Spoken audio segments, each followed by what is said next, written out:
নবপত্রিকা স্নানের মধ্যে দিয়ে শুরু হয়েছে সপ্তমীর সকাল। আপনাদের প্রত্যেককে সপ্তমীর শুভেচ্ছা। এই মুহূর্তে ডিজিটালে আজকে পুজো পরিক্রমে আমরা চলে এসেছি দমদমে। আর দমদমে বেশ কয়েকটি পুজো রয়েছে, তার মধ্যে অন্যতম পুজো দমদম যুবক বৃন্দের পুজো।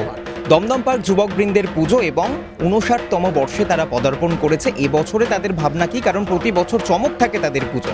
জানবো পুজো উদ্যোক্তাকে আমাদের মধ্যে পেয়েছে। প্রথমে এই মুহূর্তে ডিজিটালে আপনাকে স্বাগত, শারদ শুভেচ্ছা। আপনাদের ক্লাবের মণ্ডপ থেকে শুরু করে আপনাদের সদস্য প্রত্যেককে প্রথমেই জানতে চাইব থিমের নাম এবং এই ভাবনা হঠাৎ করে কী করে এলো?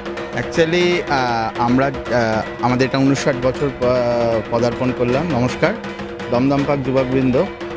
আমি ক্লাব সদস্য স্বর্ণেন্দু আদিত্য। আমরা অ্যাকচুয়ালি চেষ্টা করেছি, বাঙালিতে আপনারা সবাই জানেন 12 মাসে 13 পার্বণ। এটা গ্রামের দিকে এক প্রকারভাবে উদযাপন করা হয়, আমাদের শহরের দিকে একটু শহুরেভাবে সেটা উদযাপন করা হয়। গ্রামের দিকে আরও মেঠো ভাবটা আসে, আর আমাদের শহরের দিকে আমরা আরেকটু চাকচিক্যর দিকে আমরা নজর দিই। এই দুটো জিনিসকে আমাদের এই 59 বছরে আমরা এই দুটো জিনিসকে মেলবন্ধনের চেষ্টা করেছি, যাতে দুটোর মধ্যে মিল খেয়ে আমাদের ভাবনাটা আরও একটু বিস্তারিত হয়ে ওঠে। যে বিষয়টা আপনি বললেন শহরের সভ্যতা এবং তার সঙ্গে গ্রামের বিষয়টা, আমরা জানি কলকাতার মানুষ সাধারণত চতুর্থীর মধ্যেই ঠাকুর দেখে নেয়। এবার মফস্বল এবং প্রত্যন্ত গ্রাম বাংলার যে ভিড়টা সেটা আমরা দেখতে পাই সপ্তমী অষ্টমী, অর্থাৎ আজ থেকেই বলা যেতে পারে শুরু হয়ে যেতে পারে। তাহলে এই যে একদিকে শহুরে সভ্যতা, একদিকে গ্রাম বাংলার উৎসবমুখী, তো আমরা প্রত্যেকে 12 মাসে 13 পার্বণ, সেই পুরো ছবিটাই কি তাহলে দমদম পার্কের এই যুবক বৃন্দে আসলে মানুষ খুঁজে পাবে? অবশ্যই। ইনফ্যাক্ট আমাদের তৃতীয়ার দিন আমাদের ব্যাপারটা উদ্বোধন হয়েছে।